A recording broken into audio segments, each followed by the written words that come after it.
refuses to ever show his penis on camera again. Hello, Thank you, everybody. Dusty. Welcome to the Nerd Den. Andrews, that is a record for the speed at which Andrew has been kicked off the show. Jeez. It was pretty good though. Usually Andrew's timing's bad. Question. I'd like to take a moment to welcome the special group of children from kindercare that we've invited tonight. Didn't have a chance to announce that before Andrew said something. Yay! I'm special. I actually had a pretty cool thing happen to me this week. Oh, get ready with a button, Dusty. No, it's not bad. Uh-huh. My live streams on Saturday, Avery knows this, usually gets about 50 to 60 views. Mhm. And then afterwards gets anywhere from 200 to 300 views for people watching it later. Yeah. This Tuesday, I got a call from one of my favorite scammers, and I was actually on my way home from the coffee shop. So as soon as I got home, I started a live stream with him on the line. Mm-hmm. And I got to introduce my live audience to my favorite scammer, James, and did a live stream with him. He did, And really? that live stream currently has 500 views, and it's only been like 3 days. So That's hilarious. yeah, it's great. Did you say, please let me introduce you to my favorite scammer? Is that Yeah. the title? Pretty well, no, it said live with scammer James, because he called and wanted to know what my YouTube channel was, and I told him he had to find it. So when I started live streaming, I said, just type this in. Type in YouTube, live with scammer James, and you'll find me. And he found me. And for some reason, he says, I have a head that's shaped like an egg. And it's a big head. Oh. And when I told my wife that, she said, When was she didn't it? disagree. She didn't She disagree. did not disagree with him. When So was this? Tuesday. Oh, okay. Yeah, I didn't send an invite. I didn't have time to. It was only like a 15-minute live stream, but Okay. I released the video of the call prior to that, which was about 9 minutes long. So the whole thing is like 22 minutes long. Mm. But yeah, he called me again. That's excellent. Well, that's Yeah. good. And I'll ask you guys about this later, but I'm going to need help with something, and I'm hoping you guys can point me in the right direction since you guys are really, really smart. Okay. I'm sorry, I was talking to Avery. Oh. Cool. Hey, MK, how you doing? He says, LOL, remember to hit live. Yes, I remembered this time. We did this time. Just double checking, making sure. Just in time for Andrew to talk about things he shouldn't be talking about on streams. It's fine. He doesn't do it on his own channel. Nope, Hey, I sure don't. My kids just came back from the pool. Hi. Oh, is today a water day? No, they just got home and decided to hop in the pool. That's a Oh. good dance. They're dancing. What, Todd, you have a pool? No, it's like a community pool. Oh. Hi. What? Do you want to be on stream? Do you want the whole world to see you? Okay. Hey, which one's that? Which one's that one? That's Julia. That's the Hey, crazy Julia. one. The remake? That's the one that was in the stroller last time you saw her. Oh yeah, I remember her. Yeah. That's the Minecraft master. The Minecraft master. Oh, she's in the Minecraft. Yeah. Minecraft and Jiu-Jitsu Master. You hurt yourself. Here, hold on. I'll be right back. Hold on. Why? Oh, I'll be right back. She's probably scolding him for putting his children on the stream. yeah. And she should. What's Todd's wife's name again? Melissa. Melissa. I know that. Believe it or not, I've actually forgotten Todd's name when I'm on the stream. That's how sleep deprived I am right now. Guys, there was a story from the convention I forgot to tell you about. Oh yeah. Yeah, I'll wait till he comes back because it's actually pretty funny. Oh. So we're just gonna sit here in silence, a little quiet time. Oh, I can talk. You know I can talk. Oh, good. How you doing, Avery? Uh, Hey, Avery, you going to tell us about that absolutely fantastic find you got today? what? The DC Art of Jim Lee book. Yes, yes. Yeah, found them at Ollie's for like $10. That is, and those are hardcovers, right? Those are hardcovers. I bought 3 of them. You talking about Ollie's? Yeah. Those Art of DC Art of Jim Lee books. I got a couple of. Big news! I actually went to my Ollie's. I found an Ollie's that actually had some stuff. It's not a ton of stuff. It's not like you guys in Florida have like King Ollie's. Like I don't know what the hell is going on. It's like pallets of comics. I'm desperately jealous, but I got 2 things. Oh, dude! Sometimes I can go in there, and it's just there's nothing worth of shit for weeks or months. How often do you go? Like when does the shipments come? I don't know when the shipments come, but sometimes I only go once a month. Sometimes I end up going like once a week. Oh shit. Okay. I'll have to check back. Hey, what's up, Carrots? Welcome. Check this out. I'm gonna now if I pin myself, because I did this last time and it was stupid. If I solo layout, you can see me. Okay. Yeah. Check this out. So I got the Justice League, Jeff Johns, Jim Lee, Ivan Reis. Yeah.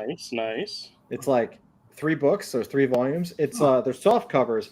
Now I'll tell you, I thought I'm a little like I'm glad I got it at Ollie's because it's like they're soft cover and that's fine, but I don't know, man. The modern they printed it on like a matte, it's kind of like a matte paper that's kind of a little more towards the newsprint side. I like the paper, but the modern coloring, like it's so hard to fucking see, right? It muddies up. Like it looks cool. I mean, there's a bunch of shit going on, but there are definitely some scenes where you're just like, I don't know what the hell is like. Okay, look, like tell me you can read that. No, you can't make out a lot of some of the art. Yeah, it's like, I mean, you can tell that what's going on, like close up of a girl's head or whatever. But like when you're reading it, it's like it actually shows up brighter on screen.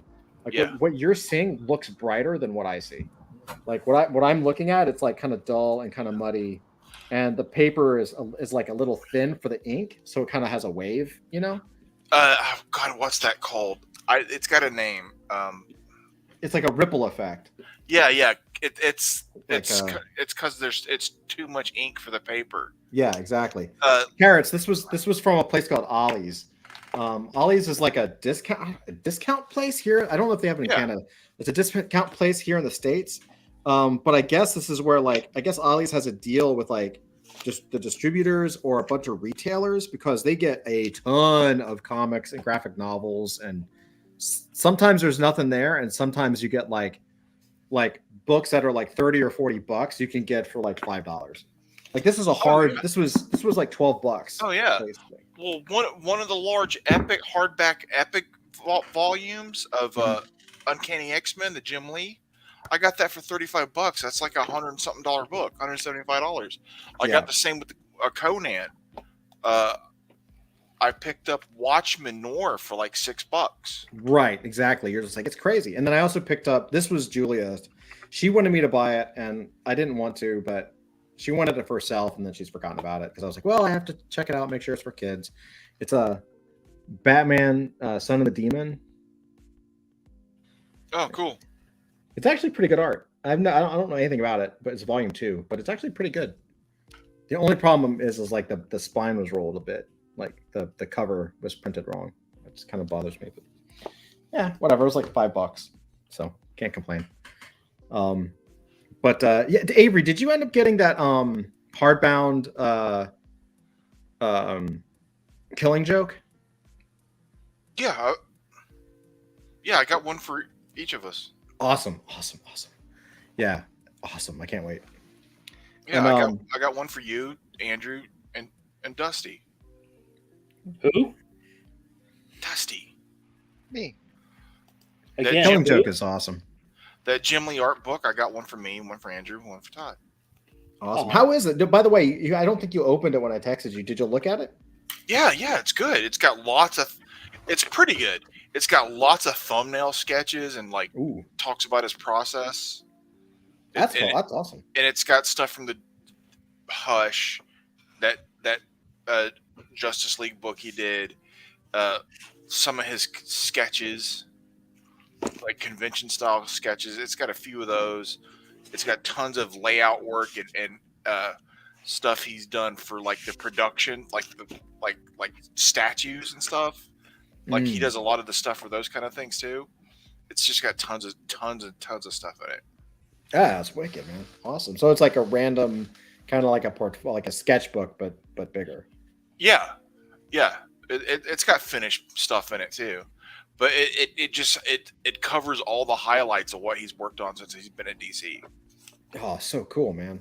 I like it's that. Pretty good, especially for $10. I was like, oh yeah, awesome. What? Speaking of Andrew, how was your haul, man? How's life in the quarter bins? Well, I went to a small show last weekend, and picked up a bunch of really good comics. Well, let me rephrase. I picked up a bunch of comics, and the majority of them, they all need a good pressing, a quick press, because a lot of the covers are like wrinkled and stuff. But, if you're patient and you wait, you get some really good books out of it. But, like 90% of the stack of comics I bought, and these were all bagged and boarded, so I'm willing to put the time in. But the fact is, I can only press 2 comics at a time, and usually I can only do 2 a day, or 2 rounds a day. Mm-hmm. So I'm trying a process in which I'm steaming them and then pressing them for 4 hours to see if I get the same results as pressing them for 8 hours. And so far it's been okay, because some of them just need a light pressing and some of them need deep pressing. So I'm trying to do the lighter stuff first, but I got a crap load of, like, Todd, I'm not going to show them because you'll want them. No, show them. You'll immediately want them. Just show them. Just show them. By the way, the paper being wavy from the ink, fluting. Thank you. That's right. It finally came back to me. I was like, I know what that's called because everybody made a big mess now, of it. These are Marvel Tales, which is Marvel reprinting Spider-Man issues. Yeah. Mm-hmm. You see all these issues? They look so good. Mm-hmm. They're all John Romita Sr. Oh. Yeah, that's these. What. Really? All of these, and they're gorgeous. Ooh. I mean, I love that. Yeah, they're all gorgeous, and they all need a little pressing. So there's going to be a little bit of love. But one of the books I got in this pack that just happened to be, it needs love, is Amazing Spider-Man number 205 with the black cat. Oh, wow! And right up here, it's signed by David Michelini. No way, dude! Dude. Yeah. So yeah, and he wrote this issue. So yeah, but it needs a good pressing. And I got, like I said, a stack. I picked up like 90 books, and they all need loving. So that's what I'm working on now. So what were the Actually, you want to see what's in the press right now?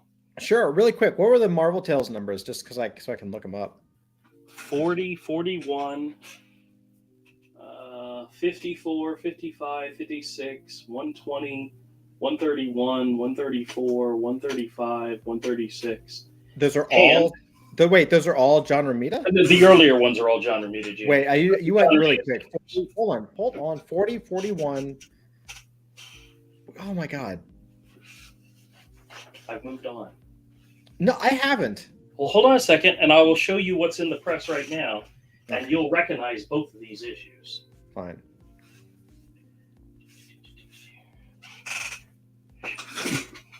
Oh. As John Romita gorgeous stuff. Yes. Oh, look at that. Wow. Both of these are coming out of the press right now. And they actually look pretty good. But wow. Now are you gonna now the crazy thing, these comics, even in mint condition, are only $5 books. So most likely I'll be selling them for $2 or $3 maybe. But because they're reprint issues, there's nothing. The entire Marvel Tales line, only the earliest issues are valuable and then the issues where Todd McFarlane did the covers are valuable. Right. The rest Okay, of them are just considered reprint books, so they're not worth a lot. So here's the thing. Yeah, MK says, "Oh, okay, reprints." Yeah, okay. So here's the thing, and I was going to ask you this, and so yeah, you're right. I'm going to want all those books, and I'm just going to buy them from you. But I actually had a question for you tonight, Andrew. Okay. So I have been going through this book. I'm going to pin myself here. Solo layout. So I got this. So see this copy of Fantastic Four? Mm-hmm. It's a total shit. It's totally shit. It's like issue number 78. I got this for $1. Yep. Okay. Yep. It's complete. It's obviously not. It's just not worth anything. However, I've been looking at it and I cannot stop staring at it because let me find a good page. The colors and the printing and the art is fucking incredible. Yeah. It is perfect. It is exactly how a comic book is supposed to look, right? And it's not because it's Jack Kirby. It's just the colors and the bright and the shapes and the layout. Like it is in my mind, like this era, whether it was someone like Kirby or whether it was a Romita Senior, it's. I mean, look how clean that is. Like compare. Here, I'll show you. I'll give you an exact what I'm talking about. Let's go back to what we were looking at with that Jim Lee. And Jim Lee's a brilliant artist, like fucking phenomenal. Okay. But like, okay. Modern comic book. Mm-hmm. Tell me what's happening other than fight. Can you actually see everything? No, you can't. No, it's very, very hard to read, especially on that paper. There's two green panels, there's an orange panel, and there's a whole bunch of gray and blue, grayish blue, right? Now compare that to this. You can see everything that's happening a mile away. Yeah. Pretty much. Right? And that it is so it is quality. It's the paper. Well, it's the colors, the paper. They were using bolder ink lines, less color, so the color had to bounce, like pop bounce, and the way that the paper absorbed the color made it not so bright, right? That's why when you see these reprinted, it actually is pretty ugly because it's just flat color. There's no softening with the print dots, which I actually have a solution for should we print physicals down the road. But regardless, like the quality is so different. I wanted to ask you, Andrew, and you kind of just answered it with those Romitas, which is why I'm going to beg you for them to buy them.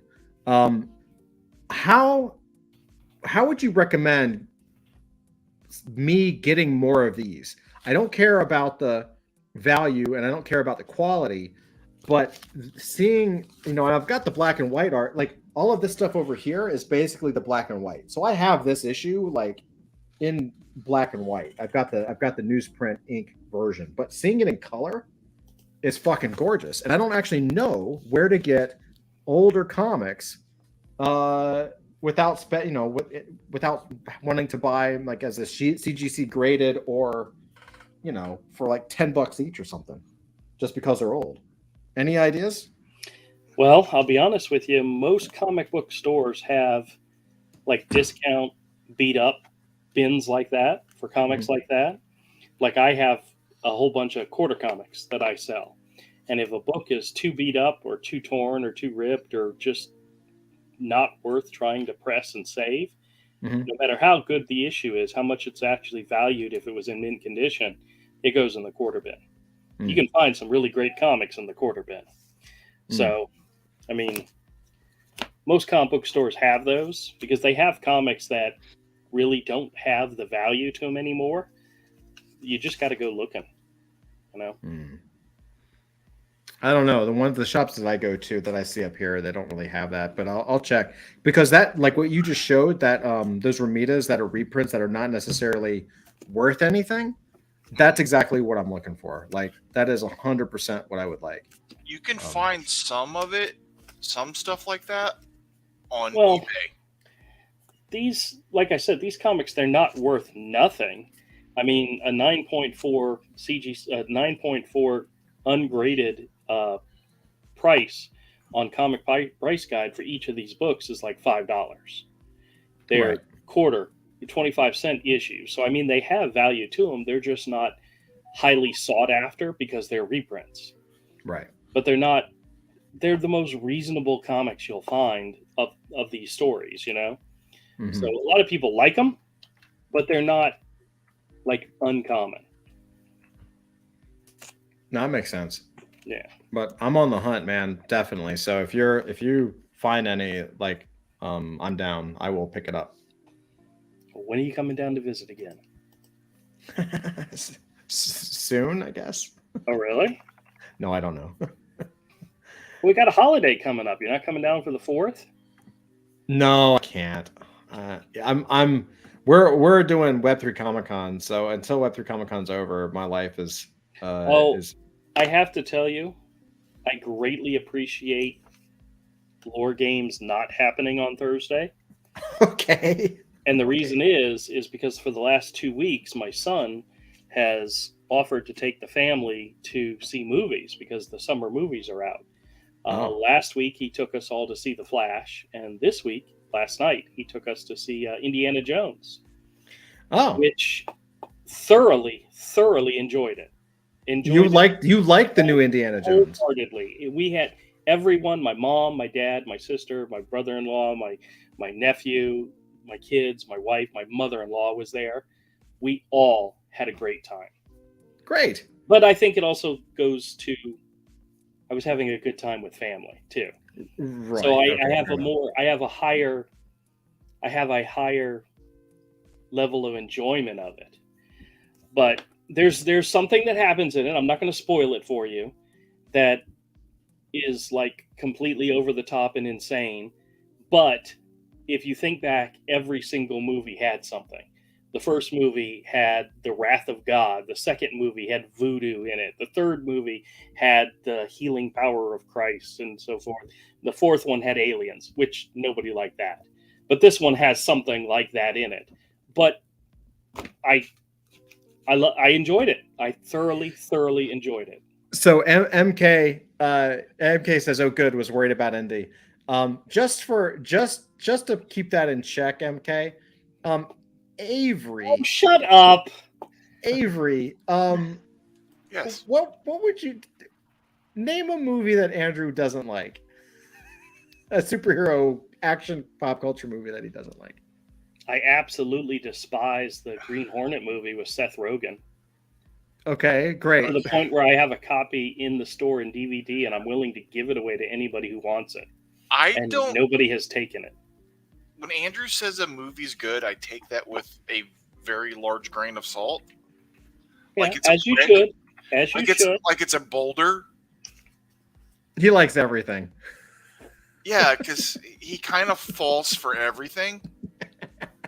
Hey, Andrew. You want me to tell you a movie that I went to recently that I was kind of disappointed in? Andrew, what's your opinion of the new Ghostbusters movie, the one with the reboot? The 2016? Yeah. The one with the chicks? Yeah.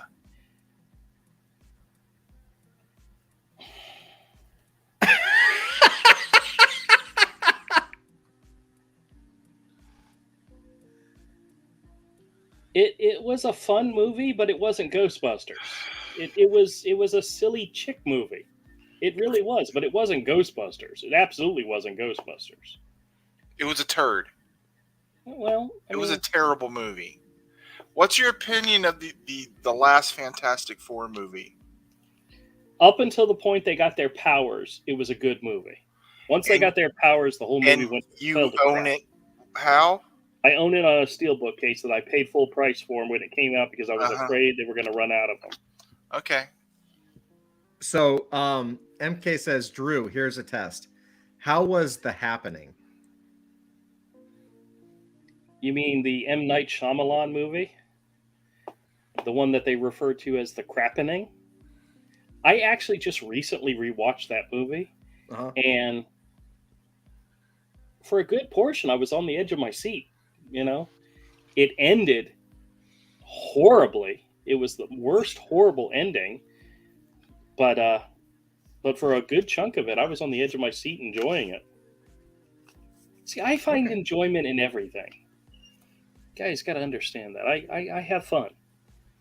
I will tell you all that the wife and I went and saw a movie on Tuesday.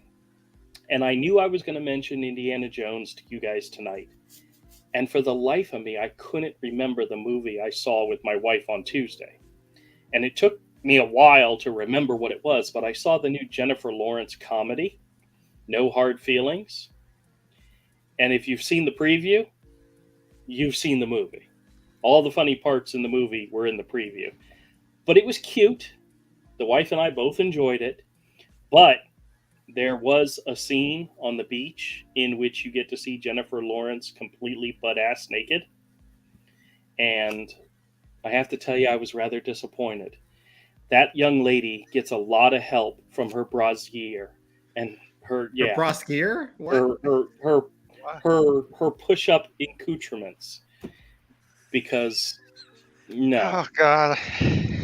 no. My life is so sad. This is what Avery would normally bust in and say, Andrew, please don't use words you don't know how to pronounce. Why? Yeah, I'm MK enjoying said, like crash and burn. MK said, I actually lost it when I saw the boom mics. Thanks for the heads up, Todd and Avery.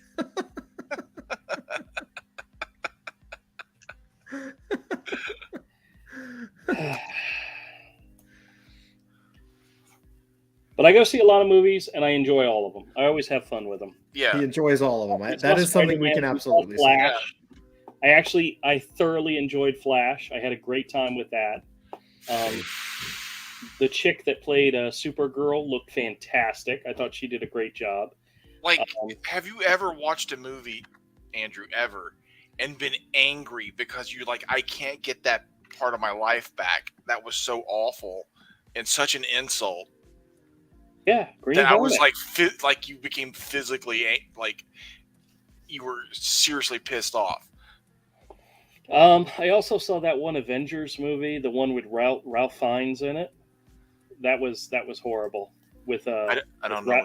With Ralph Fiennes and Sean Connery was in it. It was bad. I think Which one was this? Or is it Ray Fiennes? Whatever his name is. The guy that played Voldemort was in it. It was called The Avengers. It was based on the British Oh, show. based on the British TV show. Yeah, it was bad. That movie did suck. Yeah. It did. All those remakes of those kind of shows were terrible. Uma Thurman, yeah. You think a movie with Uma Thurman would be pretty good, but no. MK said, "Oh yeah, Superman v Batman. When Doomsday dropped in, I wanted to stab my eyes." I thoroughly enjoyed Superman versus Batman. I enjoyed that completely. So just take that. There you go, MK. His same thing. I enjoyed it completely. It gave us Gal Gadot as Wonder Woman, and Todd questions why I'm sending Andrew Peeps.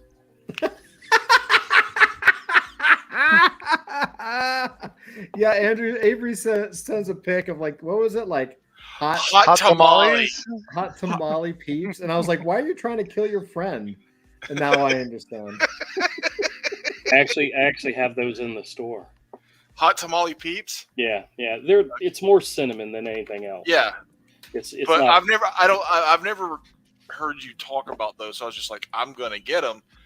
That way he has to do the video, and we get to watch them. Like, bleh.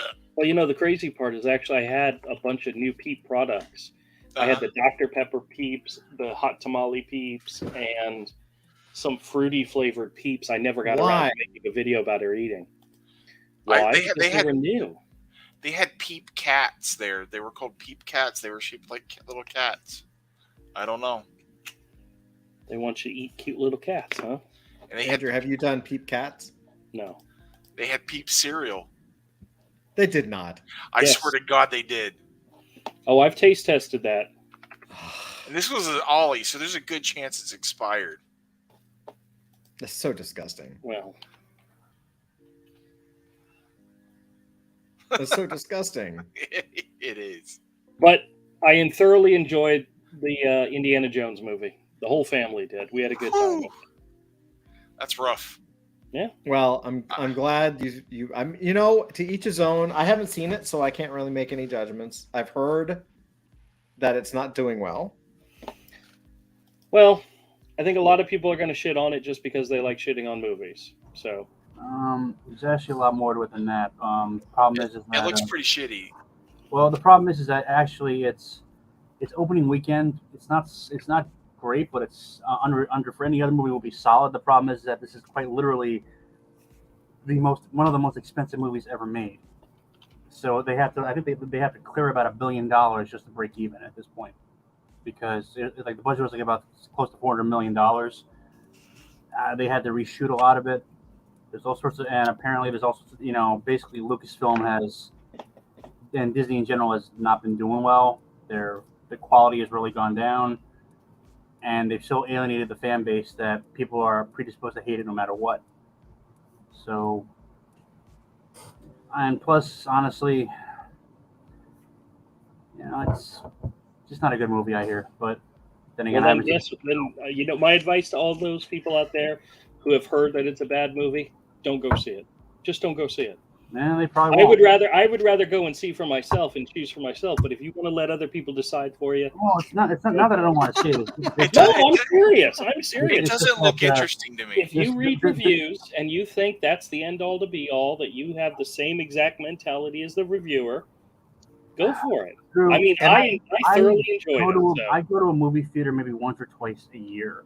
The last time I went to a movie theater was a couple weeks ago, where I saw the new Wes Anderson movie. Yeah. The next time I see a movie is probably going to see Dune 2. That's about it. I'll wait till Dune it comes 2 out. I'm excited for. MK says backing Drew's family comments. Daughter and I enjoyed Ghostbusters with girls. I just enjoyed watching her revel in it. It was hers. Oh, one of my favorite movies to see with my kids was actually with my wife and my daughter was Twilight New Moon. It was the one where they revealed that Jacob was a werewolf. And in the movie, we went on opening night. So it's the three of us there in a theater filled with young girls, right? And there's a scene in the movie in which Bella, what's her name? She's on a motorcycle and she crashes, and Jacob, who's the werewolf guy, runs to her aid, and she's like bleeding, and he like rips his shirt off to like wrap it around her. And the entire audience was like, ooh, it was like going crazy. And I rolled my eyes and I looked at my daughter, and she turned to me and says, "What? You know you like it." I'm like, "Well, yeah." Well, yeah. Well, yeah. But the entire theater was like, oh, swooning. And I'm like, Meanwhile, Andrew's just going to the parking lot, turning on his van, keeping the engine warm.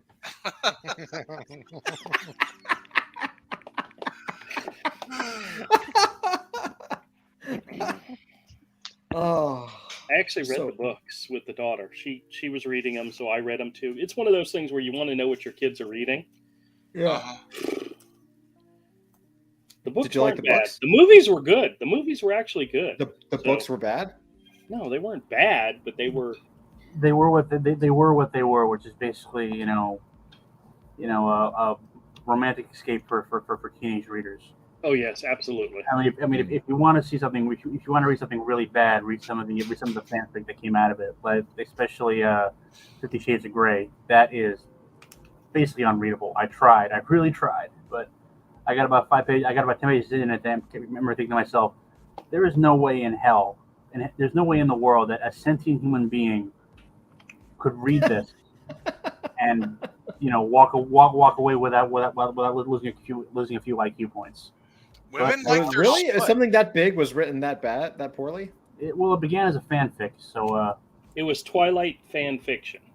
She went back and removed all references to vampires and all that stuff, and released it, and made it a national bestseller, and made it into a series of 3 movies. Which, by the way, that last one, kind of sucked, but the first 2 were actually pretty good. Yeah. No. I tried. Zach's not going to be my friend anymore. No, I don't know. I tried to watch the first one. I couldn't make it through it. Yeah, I was just boring. Tried to watch it also, but it's just I'm not a. Let me put it this way: I'm not a middle-aged housewife, and I'll leave it at that. Okay. Well, I've got the soul of a 12-year-old girl, so. Yeah, you look it. That's because you saw. That's because you've left the body in a ditch somewhere. Yeah. No, look, man. Don't tell us about your witchcraft ways, Andrew. Jeez. I will neither confirm or deny anything Todd says is true. Look, Andrew.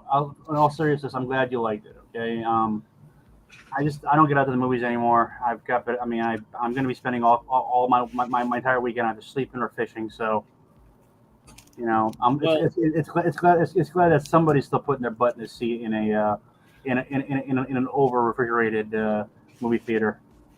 Yeah, I tell you what, I was spending like $10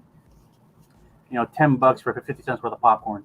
Well, one of the things that I was concerned about was whether or not they were going to address Mutt, and they did, and I was honestly happy.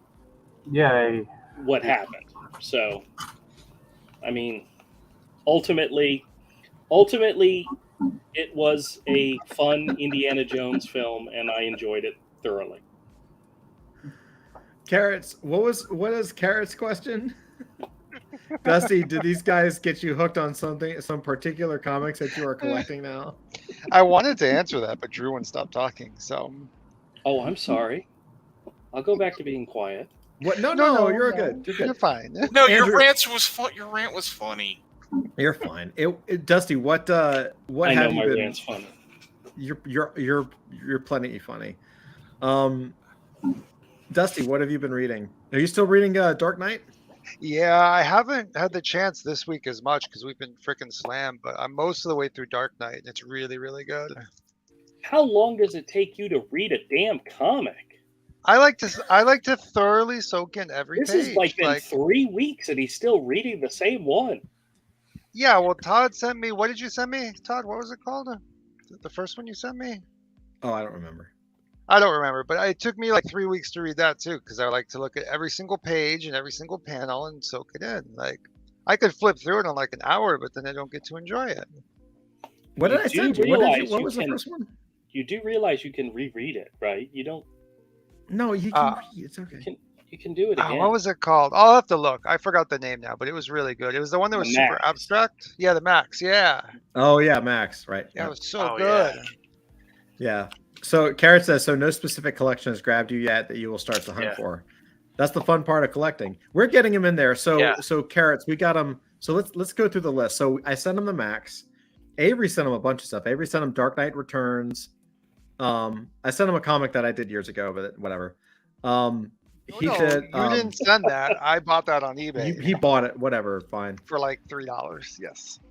Excellent. So he bought it. I don't remember. I barely remember what I did today. Avery, you sent Dark Knight Returns and what else? Stephen King, The Dark Tower. Stephen King. Yeah, Dark Tower is going to be pretty cool. And then Avery's also going to send them Killing Joke. Yeah, and I sent him this Eduardo Rizzio Batman book. Right, Eduardo Rizzio Batman, which is really going to be good. He's getting a lot of Batman stuff. I got some ideas for things that I'm going to be sending him too, but I don't. It's crazy how many of like pivotal books for me. Batman, are Batman and Daredevil. Oh yeah, Daredevil. There's like some of the best books are Daredevil and Batman. It's just the writers, Yeah. Like Batman Year One and Daredevil. Miller's his run on Daredevil. Born Again with David Mazzucchelli. Man Without Fear. Born Again and Man Without Fear. Yeah. And him and David Mazzucchelli again on Batman Year One. And then his Elektra. Oh yeah. I mean, that's what the difference is, man. Like, I think that's one of the things that upsets us a little bit about modern writing is that it used to be that the characters were vehicles for the writers to express their talent. Right? It Yeah. really wasn't about like Frank Miller's Daredevil. It could have been almost any character. That could have also been a Batman story, kind of, sort of. You know what I'm saying? Like he was good enough that he could have put it into Batman. He could have put it into Spider-Man, but it just worked really well because of Daredevil. You know what I'm saying? But like, it was his skill as a writer that really gave these guys the ability to kind of use the character as a vessel, almost. Yeah. I mean, I give Frank Miller such a huge pass, even when he like shits the bed on something current, because I'm like, whatever, I don't care. For decades, that guy did banger after banger after banger. Yeah, so he gets a pass forever. Have you seen those variant covers that he's done recently? Oh, I've seen them. And you know what I do? I turn away. I go, that's not real. That doesn't exist. I get to remember Elektra Lives, Elektra Assassin, Dark Knight Returns, Batman Year One, Born Again. It's fine. It's fine. I reread those comics all the time. The first Wolverine miniseries, it's fine. So MK says, gotta save that focus for another Mag's mailbag. Quote, I never thought this would happen to me. I think Carrot says, my son and I hit up the flea market on the weekend and we were utterly overwhelmed by the bazillion of comics. Oh. Didn't know where to start, so we figured we might try again another day. Dude, bring that flea market here. I'm dying. Yeah. Do a little research, find an era of a character you like, and start buying like trades or back issues for it. If you really like Spider-Man, start looking up buying,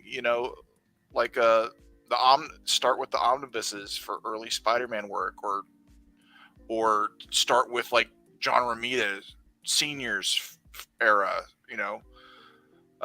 I recommend Hellboy to people because you can start with the library editions, buying them on Amazon, and they're really great prices. Yeah, they're you really get these huge library hardback volumes, and they start at like $35 to $60, depending on which one you're getting. Like the first one's like $35 on Amazon, and the library editions, if you're new to comics or new to Hellboy, are the best way to read Hellboy. They are beautiful. Yeah. And the first one's like $35 on Amazon. That's a great idea. I also think Carrot's like, Andrew, this is what he does. So like, Andrew, what would you advise Carrots, like where there's just a bazillion comics, you don't know really where to begin?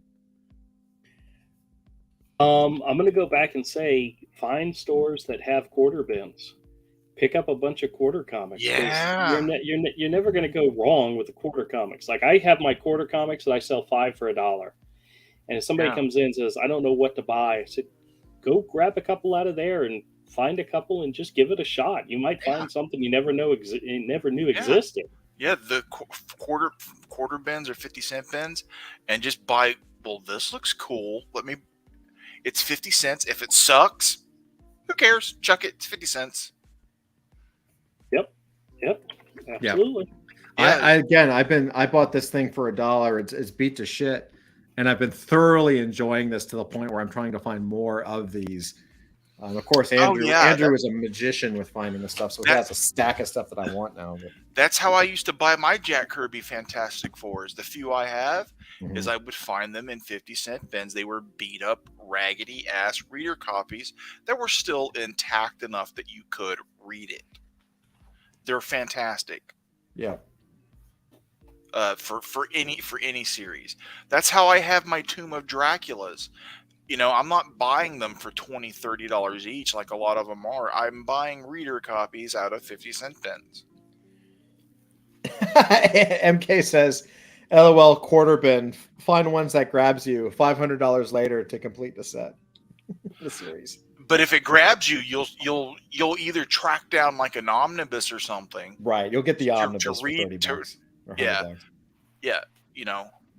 Or you'll get into collecting the back issues in nice condition. And okay. Hey, have you thought about doing like a subscription service? Because you Dude, could I send have people pitched that. That was the first thing I pitched to him like 5 years ago.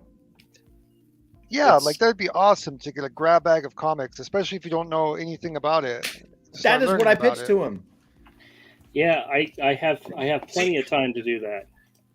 But the thing is, though, like they Why have is it a full-time thing? like they have grab bags. Grab bags have been a thing in comics for a long time, Yeah. and mostly like they even have them at Ollie's. They're like $6-7. There'll be like one good, like the good comics will be on the ends that you can see, and everything else is shit. If Andrew had time to do it, Andrew could could go through his collection and know what he's putting together, and actually put together decent grab bags for people where like this isn't shit. Yeah, you could do that for $20 a month, $10 a month, whatever. Like probably $20 a month because of postage. Yeah, like you could probably make a couple grand a month off of that. Yeah, but you'd also have to have a constant supply of new stuff. Yeah, and it doesn't happen as often as you think. Yeah, it would require I literally have an inventory of about 15,000 comics right now. You'd have to have the money to buy the entire stock of all these stores going out of business. Yeah, and there's already people that do that. So yeah. MK says, dude, a curated Drew grab bag subscription would kill. I'm telling you, man. And MK says, Carrot says, I think most of the comics were $2, but should try and see if there were cheaper bins. I have 2 big comic shops within 5 minutes of my house as well, which is awesome. And then he says, for me, it's about the hunt of the collection. I do the same with my books. Yeah, it really is about the hunt. And I agree. I also agree, man. Like I pitched when Andrew first opened his shop, I was like, dude, subscription service. Like random books curated by Andrew, packed in a box. Like I would buy it. Like that would be fucking awesome. But I also understand it's a lot of work and it's a lot of management. So, it's easier to envision than it is to like put into action. So I do understand like the challenge of it.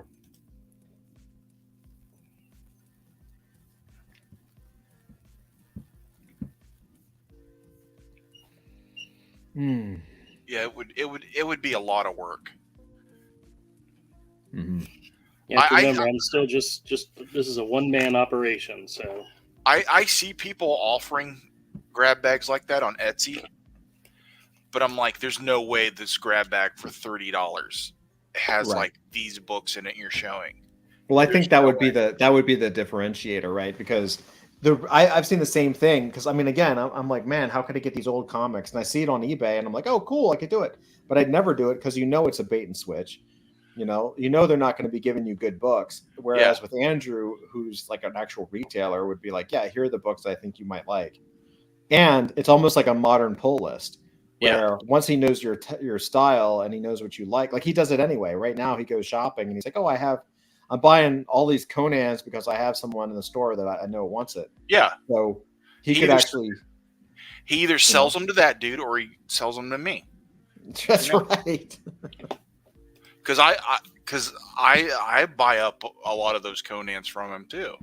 We'll get him there. We'll get him there, man. I think we could get maybe we could get maybe when we have time after Comic-Con and some other things, like maybe what we'll do is we'll set up an opt-in page, we used to call them in startup land, we used to call them smoke screen tests.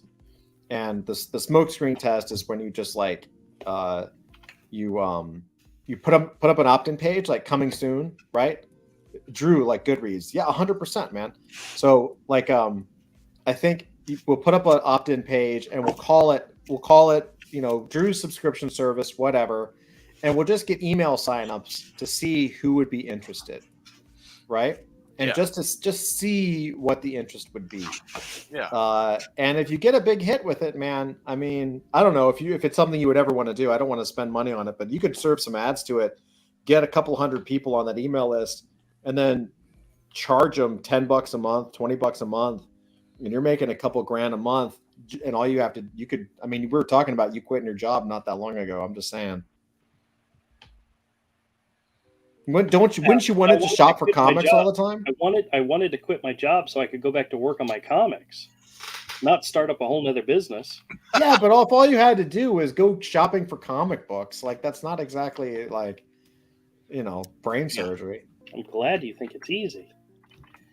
What I do takes specialty and skill. I know. Yes, I know. I know it does. I know, and you're a very special human being. This is true. Yes, I even get on the right bus. Oh my Lord! Yay!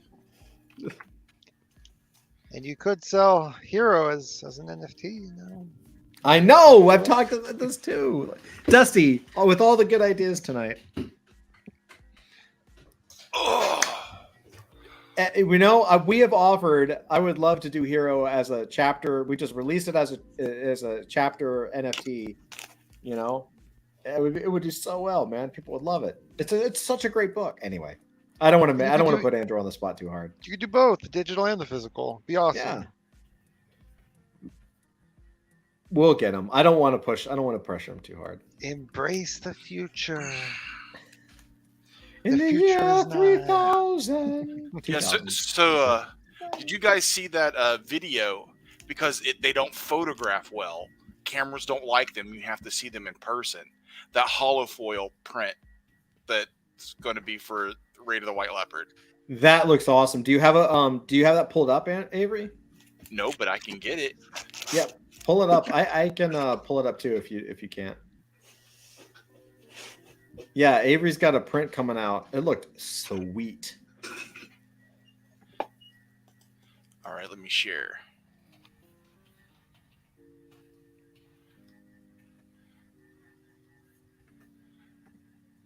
Here we go. Holofoil print that's you can get with the Raid of the White Leopard.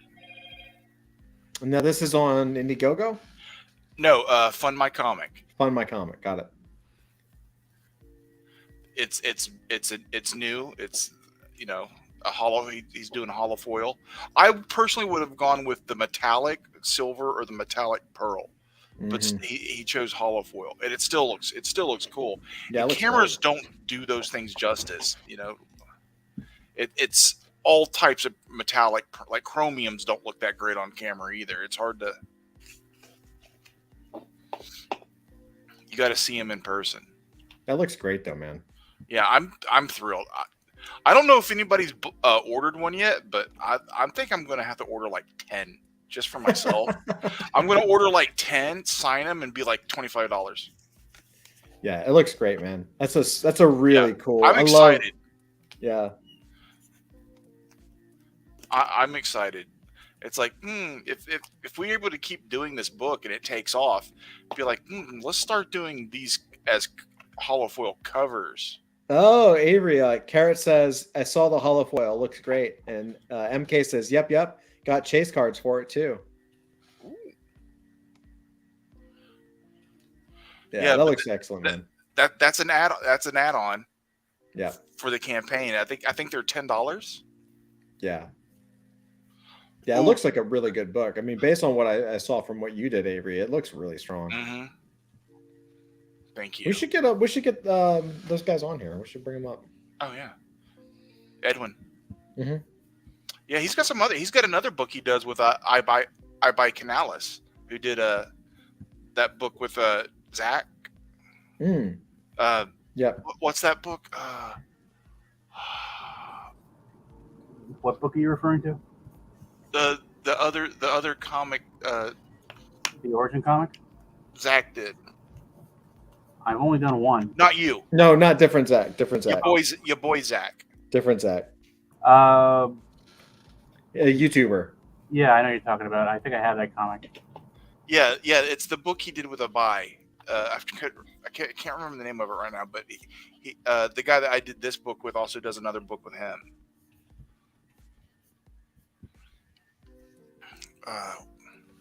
Damn, what was that book? Kara says maybe I should look at sci-fi comics. Dude, classic sci-fi comics are the shit. Yeah, some of them are rad, dude. They've got awesome artwork. They're really good. Really, really good.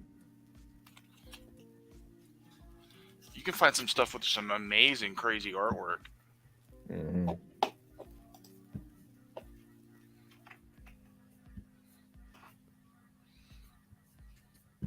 Yeah, I'm thinking about, I mean, I'm sure I'll get comp copies of the print and all, but I'm thinking about buying some myself, and then after the campaign's over, be like, hey, I've got some, and they're $25 instead of 10. They're signed. Sounds like a good idea. Yeah. Man, I'm looking at while we're doing this, I'm looking at the Marvel Tales stuff. Mhm. Holy shit, man. Yeah, man. That's a great way to get back issues of stuff you'd like to read, or those reprints. Mhm. There was before they switched to Uncanny X-Men, and the Tom Coker X-Men and all. Mhm. X-Men was in a reprint period where the issues of X-Men were just reprints of the few years before. Mhm. They weren't new. And that's how I got one of my oldest issues. I've got the reprint of the Frankenstein issue. Yeah, man. I really like reprints. Well, like I said, it's just about like, because I'm just now seeing like all this old stuff in color. It's like, well, looking at it again for the first time. You know what I mean? And it's so good. Like it looks. I see why it was like a natural. One of the natural things it moved into was animation, because it really looks like it's moving. It really looks animated, whereas the stuff today, just, I don't know, man, it's too, like I feel like that's why I think there was maybe the 90s, and I know we're a product of the 90s, so it's really hard to separate yourself from the time period. But even look, like, let's see. Like, here's a 90s book. I mean, like even this, even though it's more detailed. Here, let me pin myself here. Even though this is more detailed, you can tell like exactly what's going on. Right? It still hadn't become over rendered, over colored. That's right. It hasn't become overdone. Like, look, like any page I can like. Now the characters are bigger and they're a little more dynamic because it was the 90s, right? So it's like extreme close-ups and action poses for everything. Yeah. But like, it's still crystal clear storytelling, right? Mm-hmm. And I think that's what is missing. It's like even with someone like Jim Lee, like he's drawing more, and he's drawing. I mean, technically, his drawing has gotten even better. Like he's a better artist, but it's way too. It's just with the colors and the. It's just too much. Hey guys, I have to step away for a second. Okay. No worries. Yeah, it's gotten, because of digital coloring, you can do so much. Mm-hmm. People like the coloring underneath the line art is almost a painting itself. Yeah. And with some styles that works. I'm not going to shit on it like blanket, because it absolutely does work in some instances with some people. Mm-hmm. It's not a blanket statement, but if you have a person that has a whole lot of line work, a lot of detail, it can muddy things up to where you lose that work. Yeah. Or if a person has a simple graphic style and you over-rend with the colors, it's like, now that's a weird mismatch too. It's like, yeah, I just think a lot of it is just like, because the paper quality is so good nowadays, that people are just painting paintings.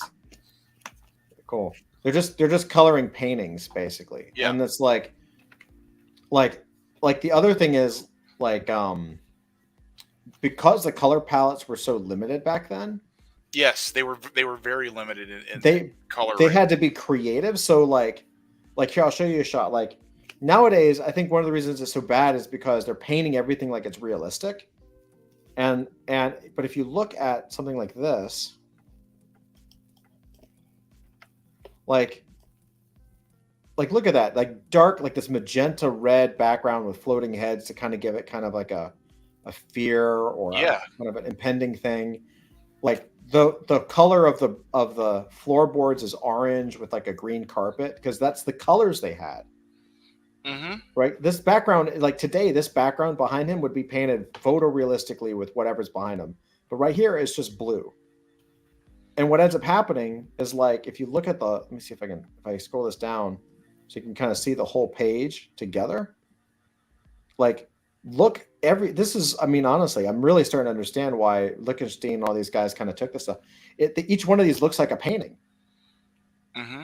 Right. And like, it looks like a full composition. Each one looks independent of the other. Right. And it's every single page. Like, look, Peter's wearing green pajamas. Why is he wearing green pajamas? Because there's orange in the background here, yellow back here, yellow in the sky to match the light that's yellow behind them with blue curtains for the shadow. And so they needed a different color. And they were like, well, I'm using orange for the color of the wall. So it's going to be green. You know, he could have had red pajamas. It would have been the same thing, or purple. Like, but look how crisp and clean that is. Look, I mean, you can just see everything. Am I wrong? No, you're correct. You are wrong.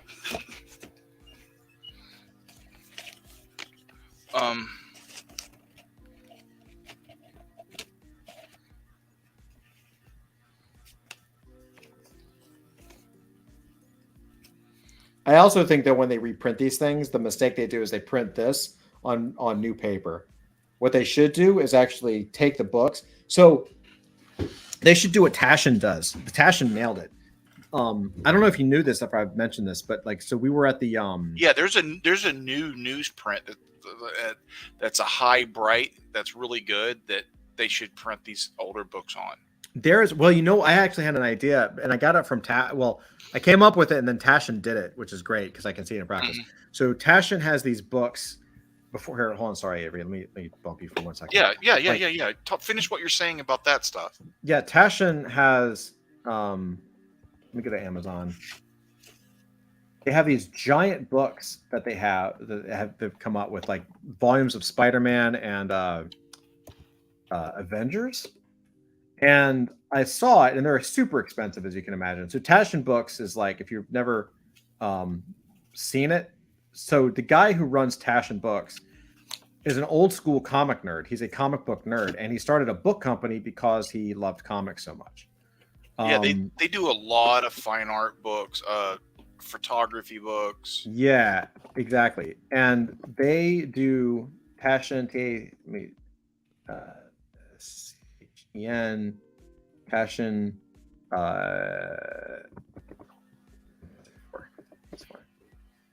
so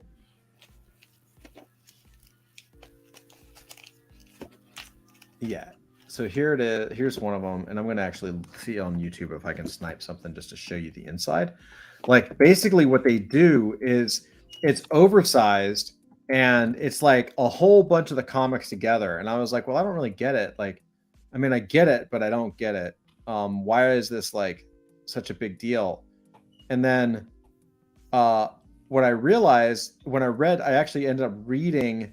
Yeah, here we go. I'll just share this. I'm going to snipe somebody's thing. Yeah.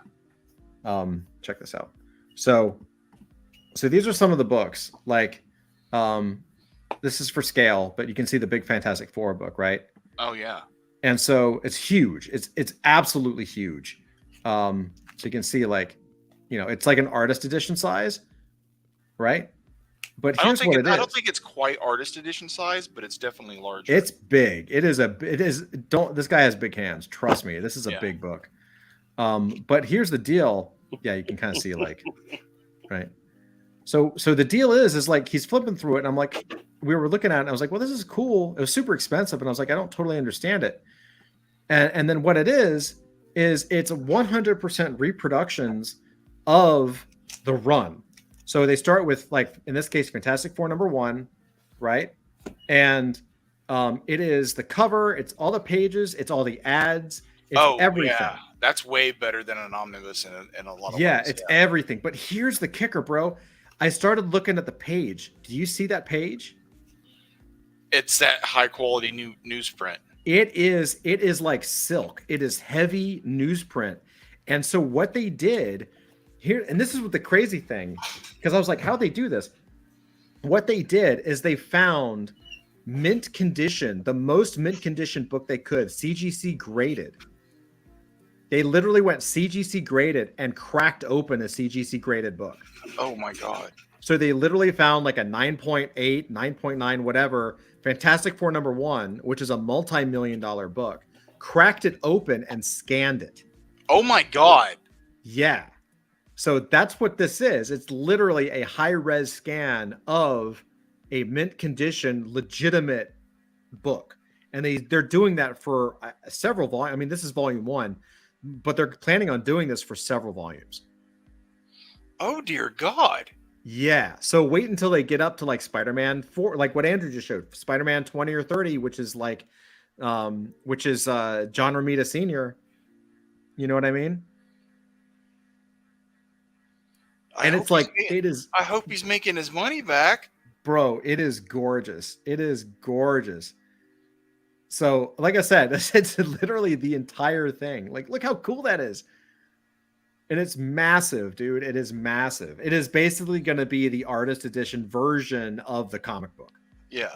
You have the original art, and now you have the comic book. And I hope they continue to do it. I really hope they continue to do this. Isn't that crazy?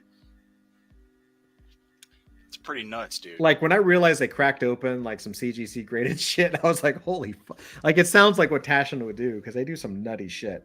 Yeah. I was like, okay, that's fucking badass. Like, this is a multi-million dollar production, because I'm sure they bought the book just so they could do this, you know.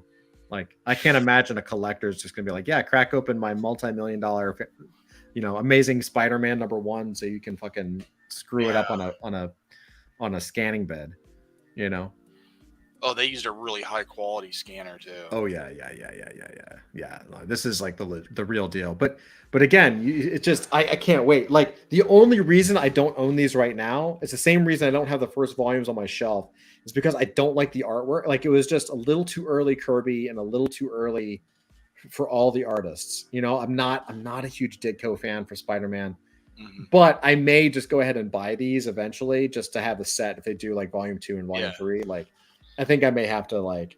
Well, it's not. It's just before Kirby really hit his prime. Yes, exactly. I mean, you see it becoming prime Kirby. That's right. I don't want to scan this guy's stuff too much, but like, it's like, yeah, I don't know how many pages is it. It's let's see. It is 699 pages. 700 pages. And it goes from, does it say when it's from? Why is Mark Waid the author? Because he does I think he wrote the intro or some bullshit. I know. It doesn't say. Well, 600, I think it was like the first like 20 or 30 issues or something like that. 1961 to 1963. The first 20 stories. So it's 20 issues. Oh, wow. Right? And it's the same thing. They started with Amazing Spider-Man 2. Well, Amazing Spider-Man 40, right? So you're talking about the end of the next cycle. If they were to do the next one, like the middle of Amazing Spider-Man number 30 is where Romita takes over. So you would have 10 issues. You would have 10 issues of John Romita Sr. in the next book. Ooh. Right? Which is this stuff. Which is the bad Mama Jamma. Yeah, which is just like fucking great. Right? Like, so that would be super cool to have it as I mean, I don't know, man. That would be some great shit. So. Oh, absolutely.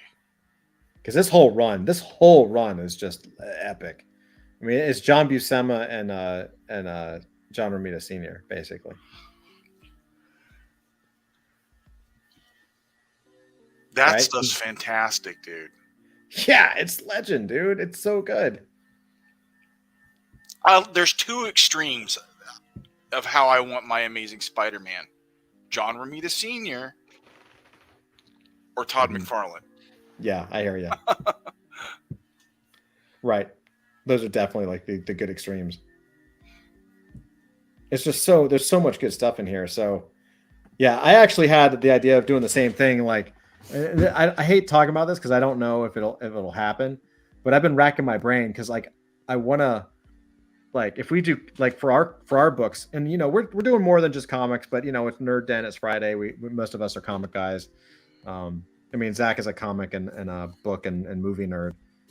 But like I love the idea. I kind of have this idea of, if we do these as we move into comics, specifically comics, like the way to, like, I don't want to spoil it. I'm not gonna spoil it. Never mind. I'm not gonna spoil it. We'll talk about it later. You told me this. Don't spoil it. Okay, okay. I'm not gonna spoil it. I know what you mean. Don't spoil it. Yeah, okay. What's this, Avery?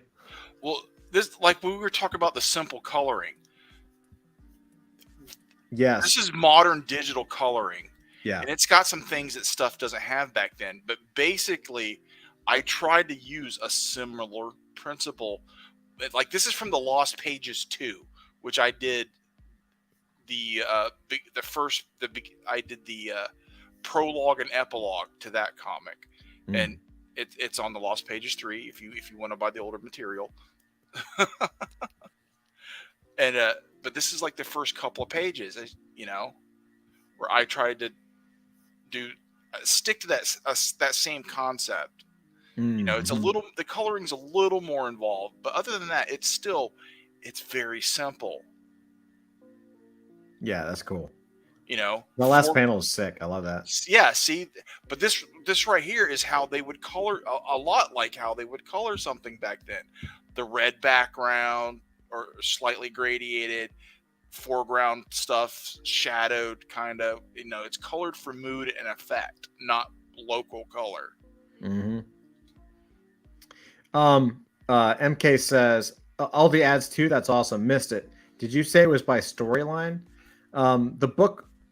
So no, it's the first 20 issues of Fantastic Four. So far they've done Fantastic Four Volume 1, Amazing Spider-Man Volume 1, and the Avengers #1. And so each of those volumes are the first 20 issues of the series, right? And it's everything. It's all of the ads, everything. And again, they cracked open like a top graded thing and like scanned it, which is dope. That's an awesome drawing, man. Scary as shit. Yeah, but I tried to keep, like, it's modern coloring. Yes, there's some effects, like this these reflections in the glass. Those are effects. That's another drawing superimposed and made to look faded. But there's some splatter effects and some. But I tried to keep it simple, right, and easily readable. Even though sometimes my style does get kind of loose and chunky. Yeah, well, that's because you have like a background and like what's good. Yeah. I mean, oh man. But hey, wait, what? Dusty's showing his lizard. Hold on, let's check in. Lizard cam. Check out the lizard cam. Yeah, lizard cam. Yeah, I think yesterday he got this new stick, and he's just kind of chilling on the stick. He just likes his new stick. He likes his new stick. Nice. A little bit grumpy, but he's not too grumpy. That's what she said. She likes the stick. Oh my god. I'd like to set up a permanent webcam inside his tank, and then he can join us on Nerd Den. He'll just be chilling. That would be awesome. Be pretty funny. That would be awesome. Stream it. There's somebody that would want to watch it. Hey-o. So I got a question for you guys. Uh-huh. Yeah. Are you ready? No. This might be slightly involved. Okay. but I need your opinion. Okay. So I recently had another run-in with my favorite scammer, James, right? And I have 7 or 8, maybe 9 recordings of videos dealing with this guy. And I've been watching a lot of documentaries, true crime documentaries on Netflix. Mm-hmm. And I want to start doing a documentary series where, like, the first episode is me, talking about, my YouTube channel and what I did before and what became popular and what I'm doing now and the scam baiting and how all that came about, because I find it interesting. Whether or not anybody else will, I have no idea. And lead into my favorite scammer and start delving into, the videos where the conversations that we've had. And one of the things about documentary films, everybody here has seen them, they usually all have a beginning, a middle, and an end. When you're doing like true crime, how the story ends. They either catch the bad guy or they don't, and blah blah blah. But it's all the setup, the drama involved in it, and then it's the ending.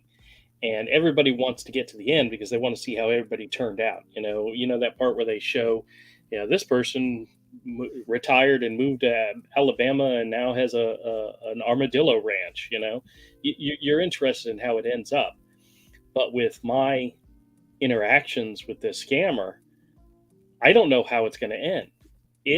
I may never ever get another call from him ever again, or he may call me in a week from now. So I don't know if this series could or would ever end. But the idea is to make this documentary about me, because I'm the most important person here, and the interaction with this particular scammer. And I jokingly said to my wife that I imagine, one day somebody will pick it up and turn it into like an HBO Max mini series. Cinemax. After dark. Hear me out. They get Henry Cavill to play a younger version of me. They get Jennifer Lawrence to play my wife. Uh-huh. And since you never actually see James, all you do is hear him, you'd get an actor to do the voice. And I would choose Nicolas Cage doing his best interpretation of an Indian or Pakistan scammer. But it would still obviously be Nicolas Cage. Okay?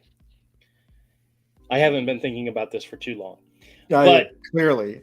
But the question I want to ask you guys about, I know you guys have seen documentary dramas before, and you know how they often have a person sitting down in front of the camera, and the background is completely black, and they've got a spotlight on them, and they're doing it. I want to film my parts like that. I don't have a clue how to do that, though. Do I have to be in a dark room? How exactly do you do that camera? I haven't even started to look into this, but I figured I'd throw it out to you guys, because my background in this room is for shit, and I would not use it, but I want to do something similar to like a documentary type thing where it's all dark in the background and there's the spotlight on the person as they're speaking. You guys know how camera tricks, lighting tricks, I mean, yeah. How to do that? It depends. It would depend. I mean, from what I think you're talking about. So you're talking about the background is just pitch black and it's just a spotlight on you? Yeah, exactly. Yeah, honestly, it's you could do that with it's usually done in an actual black box room. But you could just do a black sheet behind you, like a black sheet behind you with bobby pins or something, or pins hooking it up like a drape, and then you just have a really strong spotlight on you, and have some bounce lights, and it would be fine. Or MK says drop a green screen, which would do the other way. If you have the green screen behind you, you just turn it black. The green screen will match you out, which means you won't actually see anything behind you. So you put a green screen behind you, and then you just, in the computer, it's all computers basically. I mean, all programs now can swap out green screens.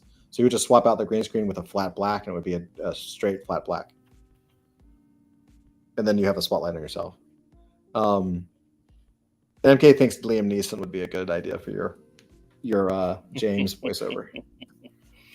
So you should, if you want to do this, you should just like next time this guy calls, you should just tell him the idea and have him like call you back. Well, I don't want him to call me because he thinks I'm gonna, make him into a movie star or something, No, he's gonna plot twist. He comes to America, finds you, and professes his love. Well, apparently he's already in America. He claims that he's in California. Oh, sure. Which, yeah. Sure, I believe that. Damn, what was the series I was watching?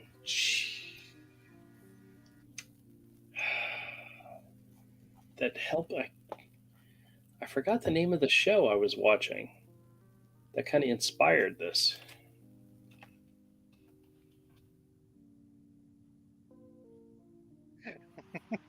Catching Killers?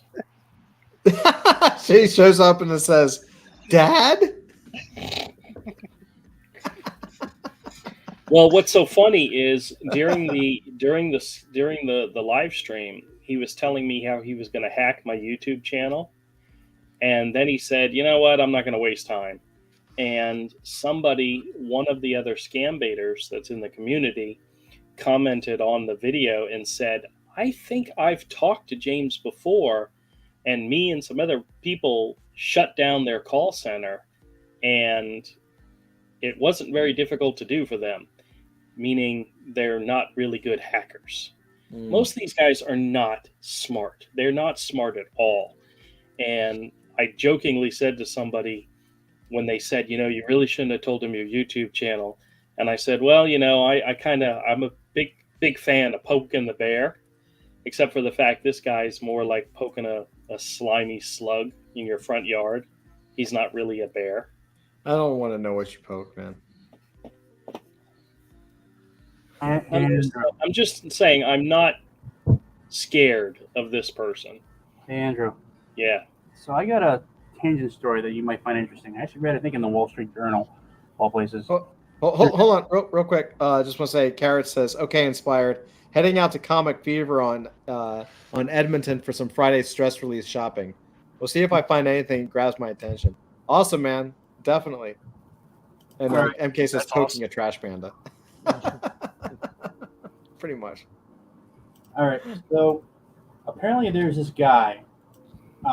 He's about your age, maybe actually he's a lot older. He's So what he did was he came up with software that will actually answer the phone for you when a scammer calls, and basically it will basically like pretend to be a an interested person on the other end. Like you can actually pick between different personalities, like like distracted old man, kind of like harassed housewife, that sort of thing. And basically it'll put out a pre-programmed bunch of responses like, "Damn, I lost my credit card. Yeah, please go on. I'm interested. Go on." Stuff like that. And apparently what this guy did was he took it and he paired it with AI to make it even more, responsive and more time consuming for the scammers. So every time these guys call, they pick up what sounds like kind of like a confused old man, which is like catnip to these guys, and they'll spend like the next 20 to 30 minutes just talking to this person, and this guy, and basically the AI keeps stringing him along until finally he realizes that there's something off, and so on and so forth. That's actually really funny. It does basically what you do, but it like does it automatically. Auto Drew GPT. Yeah, that'd take all the fun out of it, though.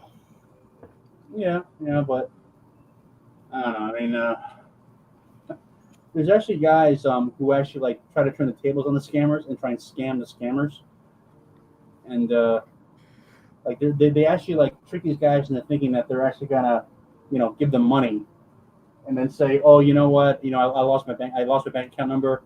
What's your bank account number? That sort of thing. I'll wire the money directly to you. That sort of thing." and then they end up like robbing the robbers. Which, I think I've seen like a video or two of that. That's actually that's pretty funny.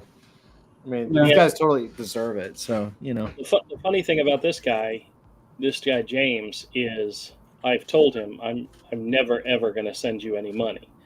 I record all my calls. I put them on my YouTube channel. I'm going to screw with you and waste your time, and you're never going to win. And I'm going to monetize the videos, and I'm going to make money off of them.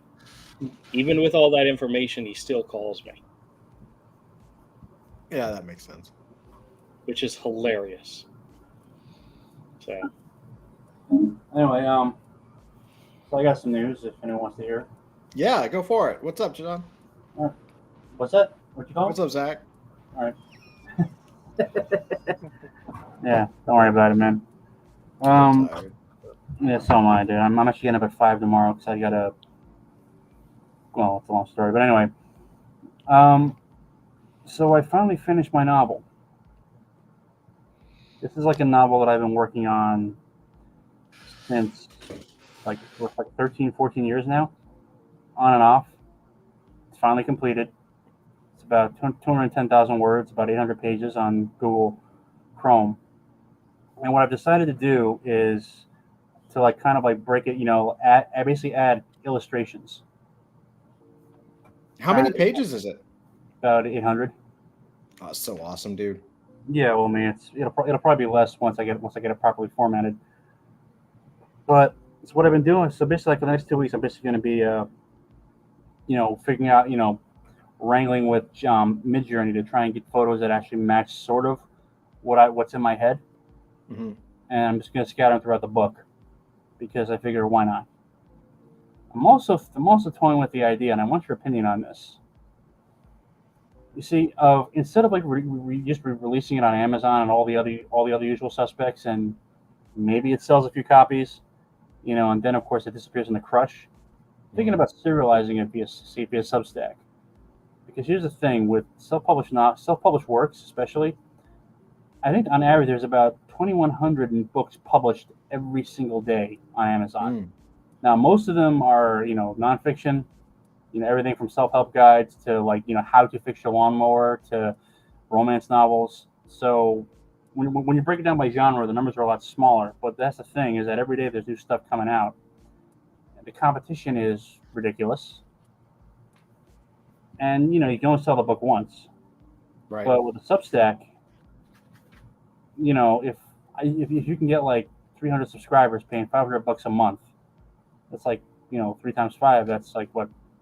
1,500 a month. Mm-hmm. I mean, that's something.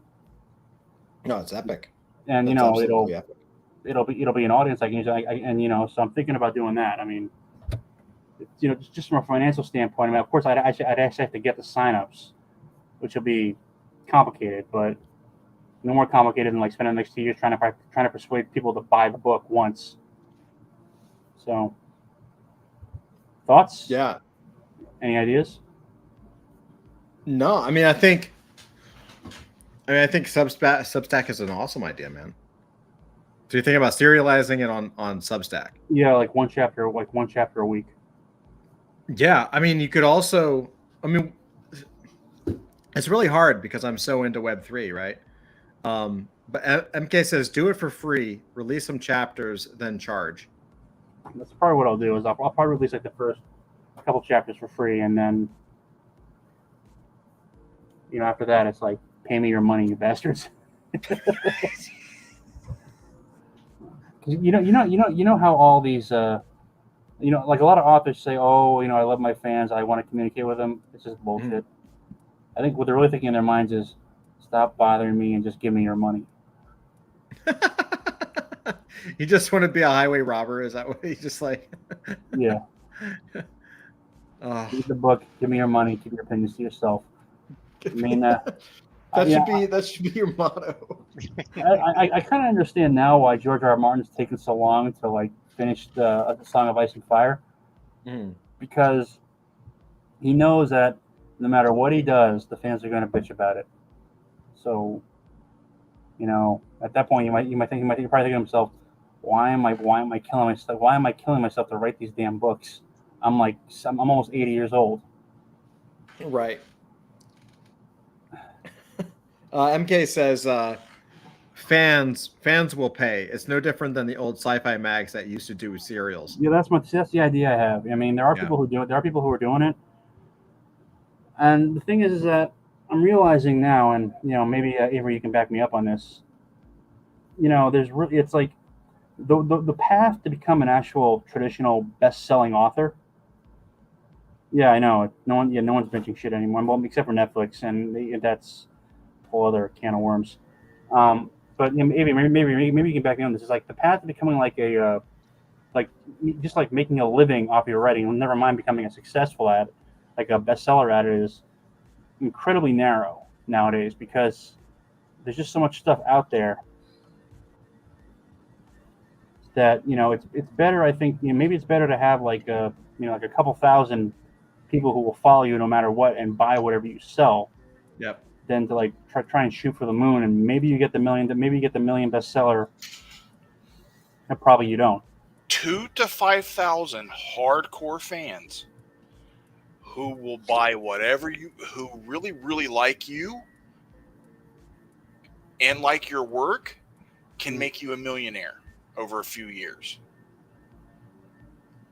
Because it says 1,000 true fans, it's accurate. It really is. Because they will also generate hype that you're going to get some people who come and go. 1,000 hardcore fans, 2,000 hardcore fans can make you a millionaire because they'll buy a $25 T-shirt every year. They'll buy your new book every year. They'll if you have a YouTube presence or Twitch presence, they'll sub to your channel and super chat you and tip you. And they'll do all. They're into it. They're on board. And I'm thinking, if I can pull this off, and just because that's a really big if, because I am really bad at marketing. I mean, I've tried to learn it. I'm getting slowly better at it, but I just never have the money for it or the patience. But if I can pull this off, that might be good for us, because then I can say, oh, hey, by the way, I'm involved with this really awesome thing. Check it out. And yes, it's called adult fantasy. I promise it's not. I promise it's not what it's kind of what you think, but it's not. Kind of, sort of what you think. It might be what you think. Yeah. MK says From, which is awesome. So watch it. Was dropping each week. Invasion dropping each week. What's From? I don't think I've heard From. Is that a show? Is it that show? Yeah, I don't know. Andrew, do you know what From is? I think From is this show that's on like MGM streaming or something. I think that's what they're talking about. Mm-hmm. I don't think I've ever heard of it. Check this out. This is I just pulled this from one of the old Marvel the Spider-Man comics. Yeah, that's cool. Isn't that awesome? I love the old school 70s like neckline was colored and it was just a white shirt with the image on it. I don't know. And then there's a Stan Lee one which is like blood red. Yeah. Yeah, okay, yeah, it is that show. I think MK.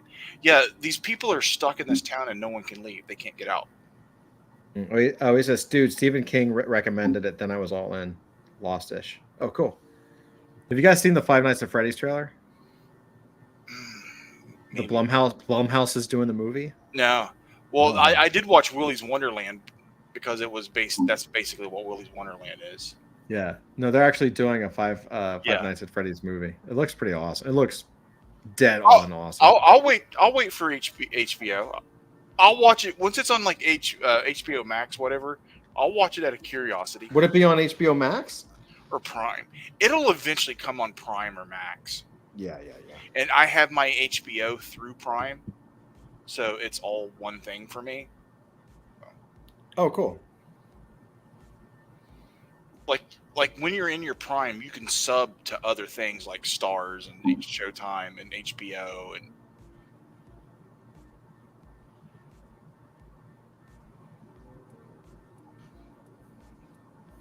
Yeah, he'll wait for it downloadable, or HBO, yeah.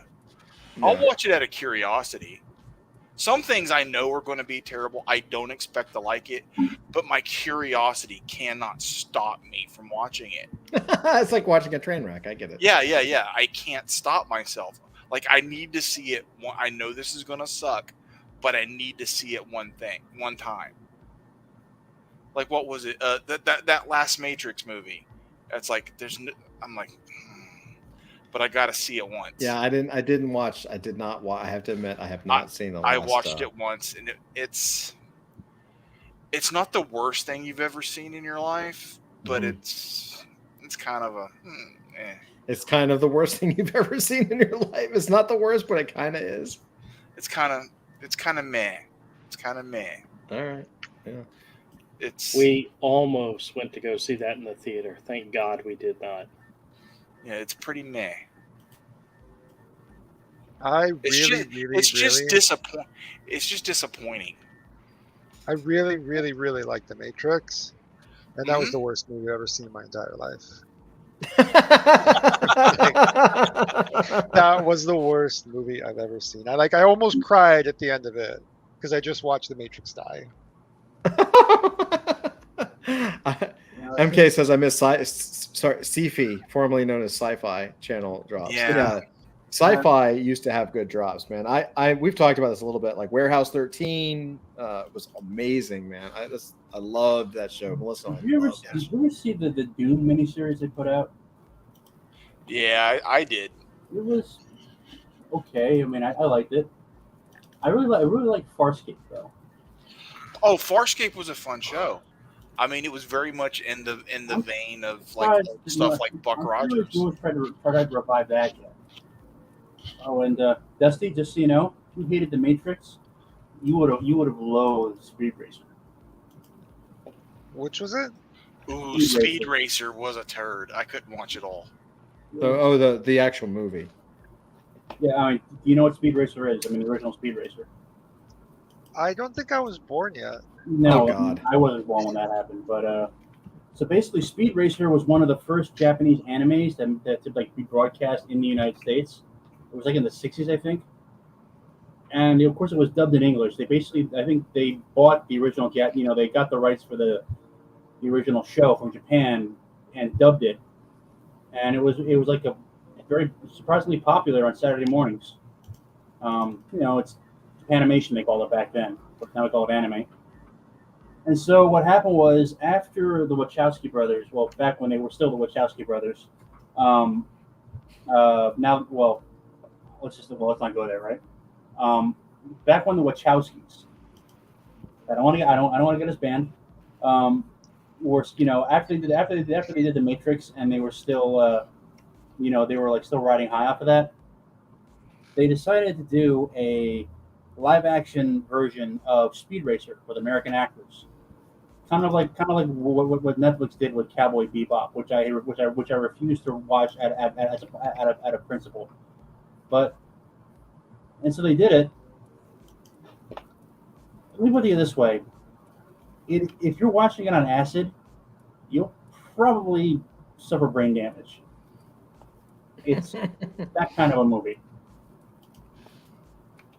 But they had some legit actors in that too. They had John Goodman, Christina Ricci, Neil Hirsch, and a few others. Yeah, I couldn't make it all. Joaquin Phoenix. Yeah, I saw it in the theater. I mean, I never saw the original TV show. I mean, that was like way before my time. It was on the air when I was a little kid. It was still on the air. I saw it. Man, but remember, I spent most of my childhood in Asia, so I never saw it. But I watched it. It wasn't very good. So if you didn't like The Matrix, if you don't like the Wachowski style, man, don't watch that. Well, I definitely like the original Matrix movies, but the fourth one was too much. What did you think of Matrix? What did you think of Matrix? What is it, Resurrections or? That was the fourth one. The one they put out on HBO Max like last year. Yeah, if that was the fourth one, it was awful.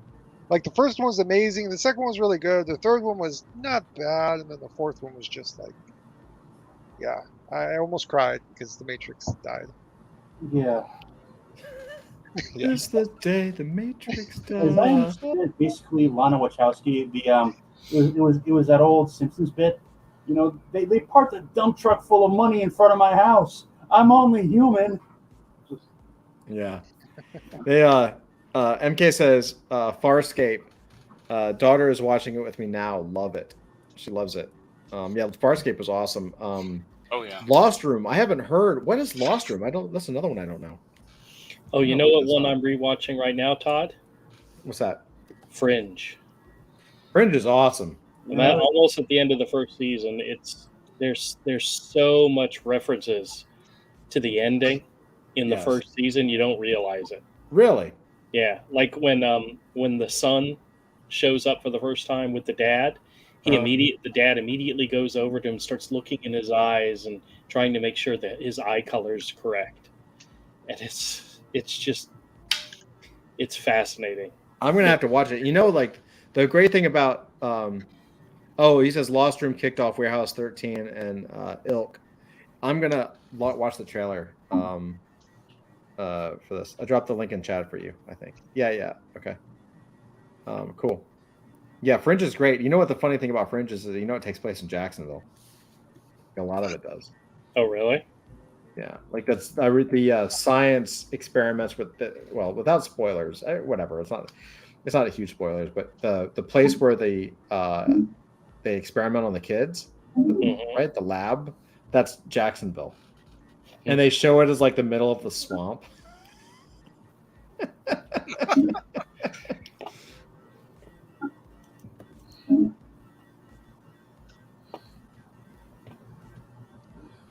Oh boy. Well, it was a good show. Like the Jacksonville jokes in the Evil Dead TV show. Yeah. Didn't they joke about Jacksonville in Deadpool? Yes. Yeah, they did. There was a bunch of Jacksonville jokes. I originally I wanted to do something with this because there's actually a lot of weird pop culture about Jacksonville, but I don't know if it's ever been tracked. Well, didn't you remember when you created like a role playing game set in Jacksonville? We played it once. Yeah, that was Matt. But yeah, it was called Jacksonville, and it was basically because of this. Because there was like even in The Simpsons is mentioned Jacksonville, Deadpool also what's his name, Bruce Campbell, not Living Dead, Evil Dead, the Evil Dead TV show. The Evil Dead TV show. Like his whole thing is he wants to go to paradise, and for him it's this postcard from Jacksonville, like for whatever reason. Yeah. It's really funny, man. It has its place in like the pantheon of weird pop culture things for some reason. And not to mention the rock bands that have come out of the area. Yeah. Well, yeah, like Tom Petty came out of there, and it's apparently Leonard Skinner.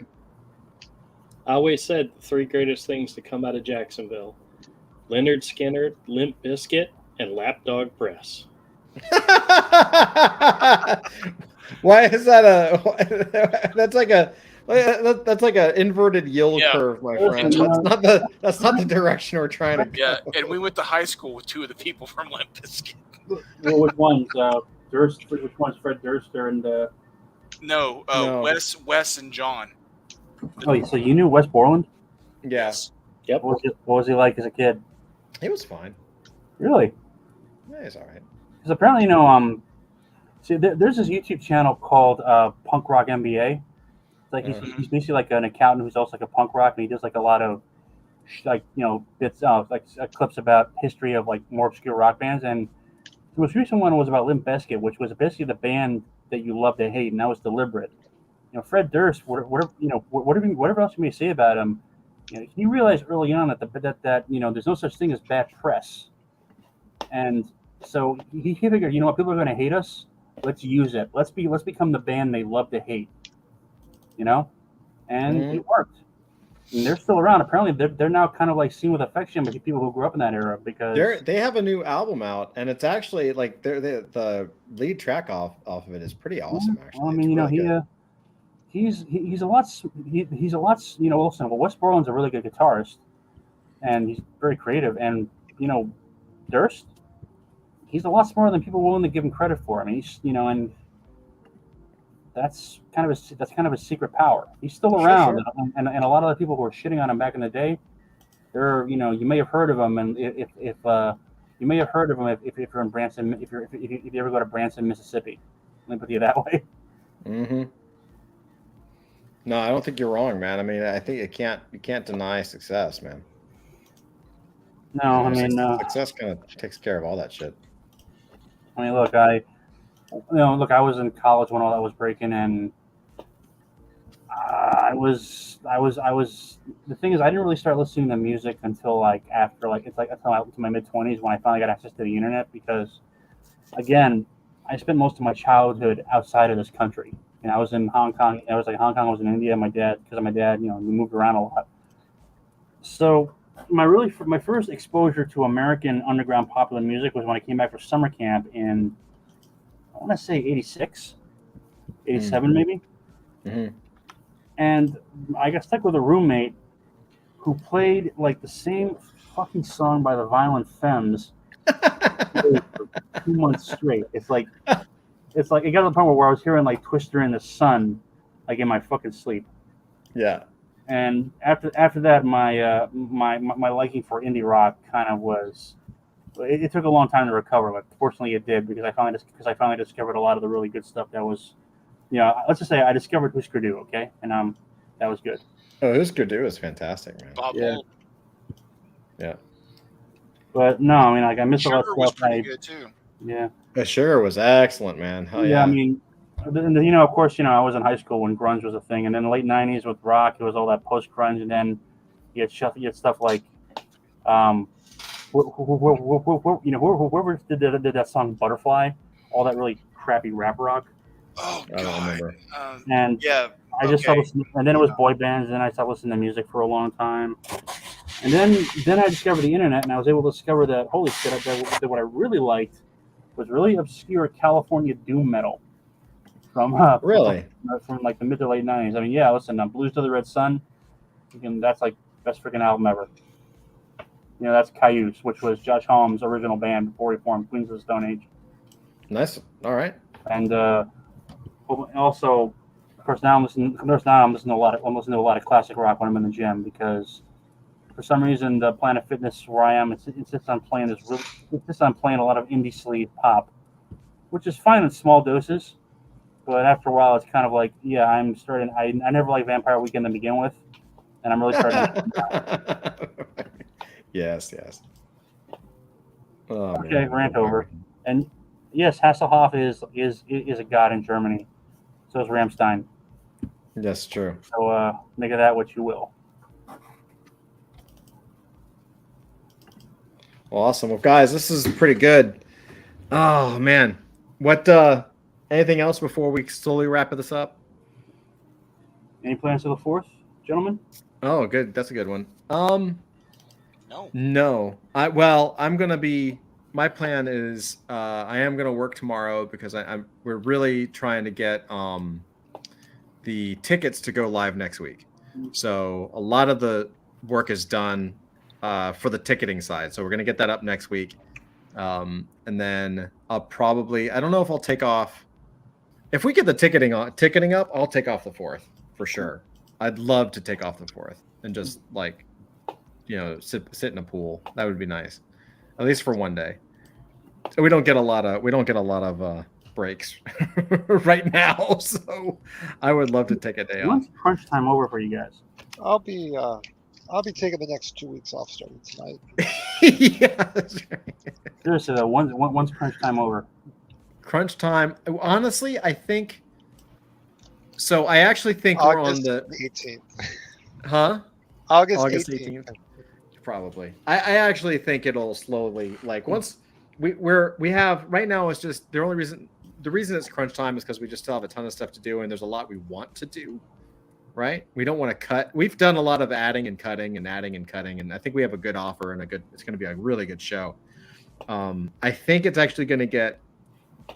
I think once everything is just pure marketing, right? Where we're not building and marketing and onboarding interviewers and people getting interviewed and all the stuff that we're doing, like once it's just one task, which is just promoting, which I think will happen like at least by mid-month, it'll actually be a little more relaxing. It'll still be a lot of work, right? But it'll be a little easier. And then yeah, I mean it'll crunch time will be over August 19th. August 19th. MK says when the con is over, I imagine. Yeah, exactly. It'll start chilling out then. You know, and you know, this is something we really, I mean, I will say this, like the reaction from the community, from all these different projects that we're talking to and people that we're talking to has been extremely positive. So I'm really excited to see how this goes, and I'm, you know, I think this is going to be a yearly thing. I think this is the beginning of a yearly event. You know, we'll have to figure out if we can bring you know, we'll do like an adult fantasy thing, of course. And I don't know if Nerd Den will break break all the goodwill that we've generated from everybody. We can keep it PG. Can we? I don't know. We don't have a really good track record of this. Can we? I'd like to remind you that within the first half a second today, we started with Andrew talking about his penis. Oh. Well, it's only because in the green room Zach was talking about his. MK says we cannot, Avery. Thanks, Todd. Okay. That's what I'm here for. I'm here for the fun. I have proven many times on Andrew's show, on his scam show, I can control myself for about an hour. Yeah, that's right. why I am literally 9:01. We're wrapping up.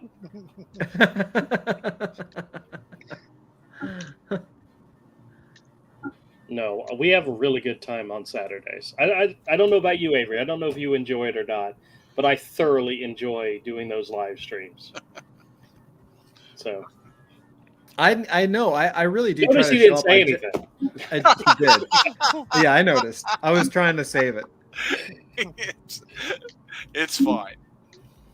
I really try to show up. I just like forget and I fall asleep. But I'm gonna try to. I try to show up, but then I go fuck it.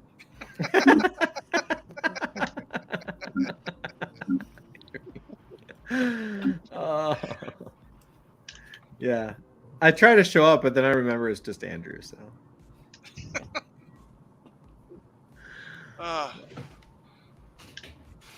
Okay, well, guys, love you. Yeah, and MK says you have quite a few fans, Drew. It's impressive.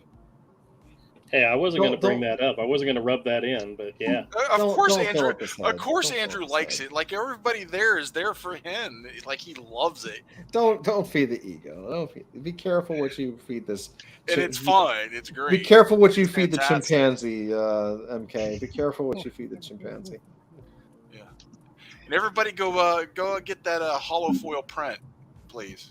Definitely go pick that up. Everybody pick that up. And the oh, dude, he's going to be launching T-shirts too of the Donald DeLay cover. Oh, that's cool. Yeah. Is that the one with the chick with the big boobs? No, that's the stretch goal print from Boob Dan. Oh, okay. That's a stretch goal print. The hollow foil print is an add-on. You gotta pay extra. Mm. You gots to pay. As you should. Those are kind of expensive to make up just for a little print. Expensive. Because I was looking on one site to make some hollow foil prints of some stuff, maybe, and I'm just like, whoo, this is going to cost me some money. Speaking of fake boobs, Todd, did you ever pick up Battle Chasers number 10? No, I have not. Okay. Did you?